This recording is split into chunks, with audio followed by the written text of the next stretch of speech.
Now we start with the topic, the last topic of the solution chapter, abnormal molecular masses from colligative properties.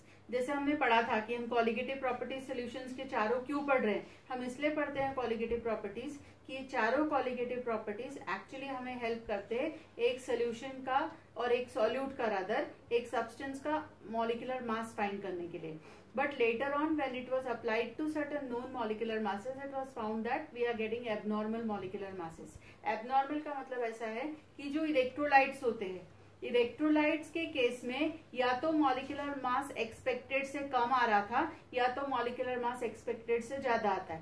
तो ये दोनों ही चीजें normal नहीं थी, तो इसलिए इनको कहा abnormal molecular mass. Before we actually go into the topic, we should define what is an electrolyte. So according to us here in this topic, electrolytes means those substances, electrolytes either undergo dissociation or association after going into solution. मतलब ऐसे solutes जो dissolve होने के बाद या तो dissociate हो जाते हैं या associate हो जाते हैं, जैसे ऐड किए वैसे नहीं रहते, ऐसे सब्सटेंसेस को हम कहते हैं इलेक्ट्रोलाइट्स. और ये जो एबनॉर्मल मॉलिक्यूलर मासेस है वो प्रॉपर्टी इलेक्ट्रोलाइट्स की ही है, नॉन इलेक्ट्रोलाइट्स की नहीं है. तो अभी तक आपने देखा होगा एक्सपीरियंस से कि हमने जितने भी क्वेश्चन सॉल्व किए या तो हम ग्लूकोज ले रहे थे या यूरिया ले रहे थे या सुक्रोज ले रहे थे, क्योंकि ये सभी सब्सटेंस नॉन इलेक्ट्रोलाइट है. They do not dissociate after going into solution of water. Okay, but ऐसे बहुत सोल्यूट्स है जो डिसोसिएट होते हैं. जैसे for example if you first will talk about dissociation case, suppose आपका इलेक्ट्रोलाइट है सोडियम क्लोराइड.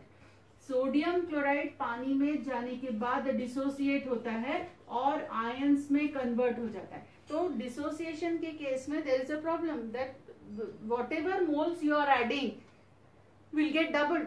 मतलब आप 1 मोल NaCl डाल रहे हो बट सोल्यूशन में नंबर ऑफ पार्टिकल्स तो 2 मोल हो जाएंगे. 1 mole is dividing into 2, so number of particles will be double. When you define colligative property, you said colligative properties do not depend upon the concentration, they depend on number of solute particles present in solution. तो number of solute particles आप expect कर रहे हो, आपने 1 मोल डाला है, लेकिन solution में actually कितने present है, 2 moles. इसलिए जो observed हमारे जो मोलर मासेस आएंगे वो एक्सपेक्टेड से अलग होंगे. So let us see how will they be different. Okay, तो हमने बिगिनिंग में बताया था कि कॉलिगेटिव प्रॉपर्टीज सिर्फ नंबर ऑफ पार्टिकल्स पे डिपेंड करती है, वो कॉन्सेंट्रेशन पे नहीं करती, पार्टिकल्स कितने प्रेजेंट है. तो आपने एक सोल्यूशन बनाया NaCl का, तो आप अगर अपना वो कहो कि कॉलिगेटिव ये सॉल्यूट के पार्टिकल्स 1 मोल डाले हैं आपने, तो आप मोलर मास एक्सपेक्ट करोगे कुछ अपने कैलकुलेशन से. तो 1 मोल डाले हैं तो आप जो कॉन्सेंट्रेशन जहां पे डालना है फॉर्मूला में वहां पे 1 मोल लिखोगे, लेकिन सोल्यूशन में actual number of particles will be 2. You are getting? So you know, suppose you are using delta TB formula, आप एलिवेशन एंड बॉइलिंग पॉइंट से निकाल रहे हो NaCl का मोलर मास, तो आप डेल्टा TB का फॉर्मूला याद करो. It is Kb into WB into 1000 upon MB into WA. ये अपना फॉर्मूला था, ठीक है. Now delta TB is a colligative property which depend on number of particles. अब आपके नंबर ऑफ पार्टिकल्स आप ले रहे हो 1, बट सोल्यूशन में जाने के बाद हो जा रहे 2.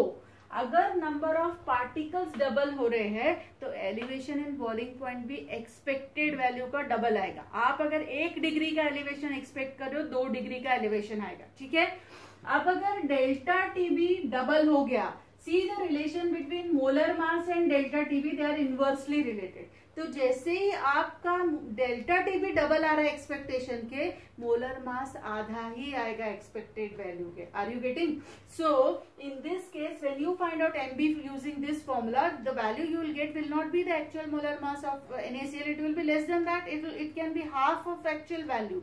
And it's true also because whatever particles are you using, they are getting doubled after going into solution, so molar mass will be becoming half. Is it okay? This is the case of dissociation. Similarly, if there are substances which undergo association, so let's take now the case of molecules which undergo association. तो association के case में at least आपके लिए इस chapter में एक ही example बार बार आता है जो association का एग्जाम्पल है आपके लिए, वो है carboxylic acids dissolved in benzene, organic carboxylic acids. When they are dissolved in benzene, they associate. Okay, so RCOOH is one of such molecules which after going into solution starts associating. Okay, so they associate and they form dimer. तो हम वो भी एक example देख लेते हैं कैसे dimer बनाते हैं carboxylic acids.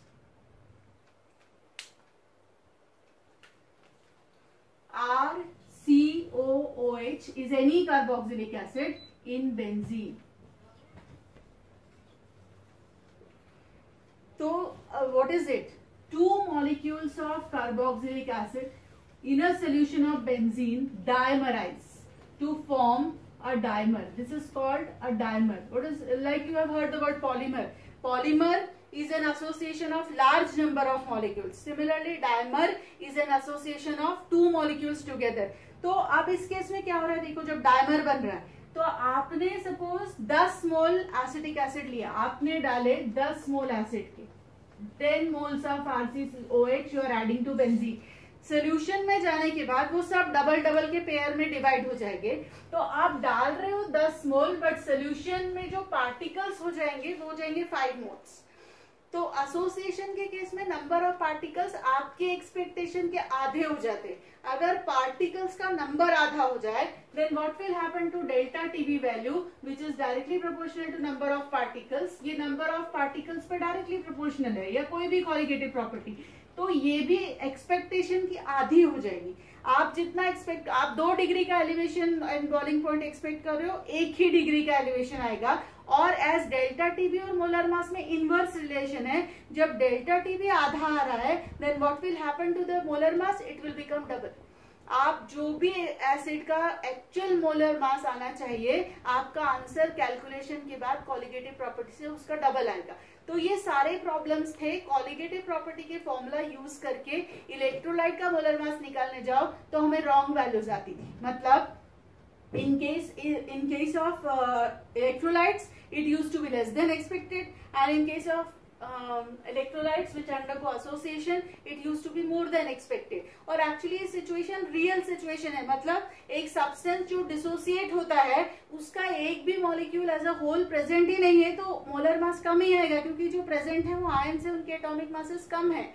In case of dimerisation जो सोल्यूशन में प्रेजेंट है वो है ही डबल, तो नेचुरली जो मोलर मास आएगा वो उसका मोलर मास होगा, वो एक्चुअल मोलर मास का डबल ही आएगा। इसलिए for case of electrolytes which undergo either association और डिसोसिएशन डायरेक्टली दिस फॉर्मूले कैन नॉट बी यूज्ड। ये डायरेक्टली यूज नहीं होते, इसमें करेक्शन चाहिए। Then we introduce one correction into it, like you will see there is a correction factor. मतलब हमने छोड़ नहीं दिया इस फॉर्मूला को कि अब ये इलेक्ट्रोलाइट्स के लिए नहीं है, इसको सिर्फ नॉन इलेक्ट्रोलाइट्स के लिए यूज करना है, नहीं। दीज फॉर्मूले were made universal by using certain correction factor, and that correction factor is called Van 't Hoff's factor.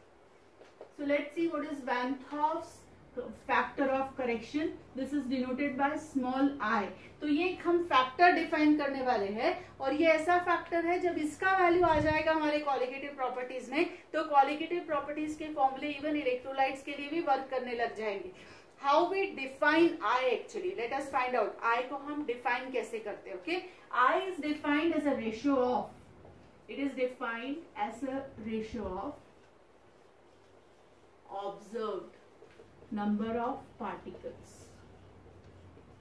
upon actual number of particles. ये एक तरह से I फाइंड करने का वैल्यू है। Observe number of particles upon actual number of particles. अब आपको पता है नंबर ऑफ पार्टिकल्स पे कॉलिगेटिव प्रॉपर्टी डायरेक्टली प्रोपोर्शनल है, तो हम इसको एक और तरह से लिख सकते हैं। आई का एक और डेफिनेशन हो सकता है ऑब्जर्व्ड कॉलिगेटिव प्रॉपर्टी। शॉर्ट में लिख लो, it's observed colligative property which can be either elevation and boiling point, which can be depression and freezing point, it can also be osmotic pressure, can be relative lowering of vapor pressure, सभी के सभी upon actual. Actual की जगह आपको कुछ books में expected भी लिखा दिखेगा, एक्चुअल कॉलिगेटिव प्रॉपर्टी।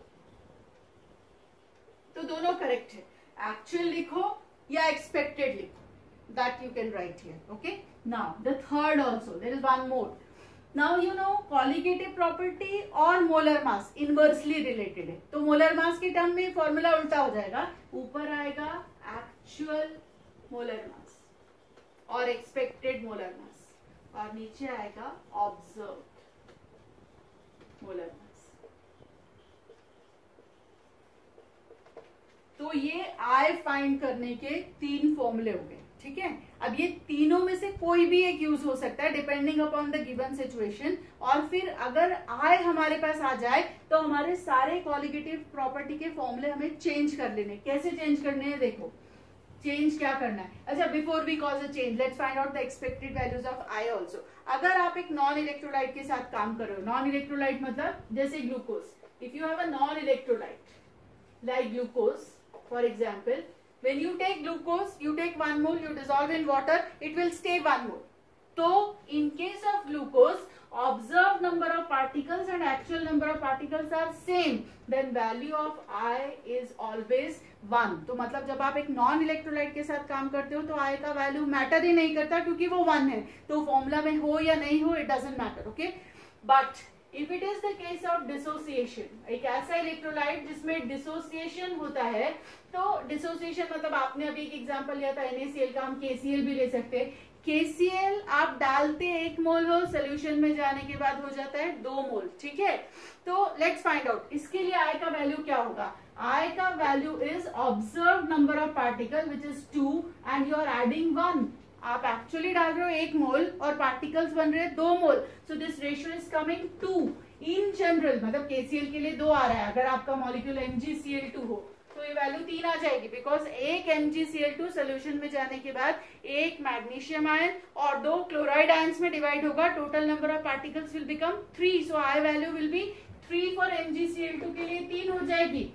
लेकिन इन जनरल फिर हम क्या कहेंगे कि in case of dissociation I is always greater than 1। I का वैल्यू हमेशा 1 से ज्यादा होगा अगर एक ऐसा इलेक्ट्रोलाइट है जो डिसोसिएट होता है, ओके। अगर सब्सटेंस एसोसिएट होते हैं, जैसे आपने अभी एक कार्बोक्सिलिक एसिड इन बेंजीन का एग्जांपल लिया, एसोसिएटेड काइंड ऑफ इलेक्ट्रोलाइट, तब कैसे होगा। एसोसिएटेड में आप जब 10 मोल लेते हो, सोल्यूशन में जाने के बाद 5 बन जाते हैं, तो observe particles are 5 but actually added are 2, so value of I is half or it is 0.5.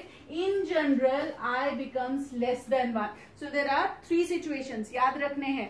I is equal to 1, non-electrolyte, I greater than 1, then electrolyte undergoing dissociation, I less than 1, then electrolyte but undergoing association. Lots many question related to it. MCQs में इसके ऊपर बहुत सारे question आते हैं, आपको guess करके जल्दी से उसको कैलकुलेट करना होता है और किसकी कॉलिगेटिव प्रॉपर्टी ज्यादा होगी, किसकी कम होगी, okay. Now we go to the use of it in our different colligative property formula. Let's go.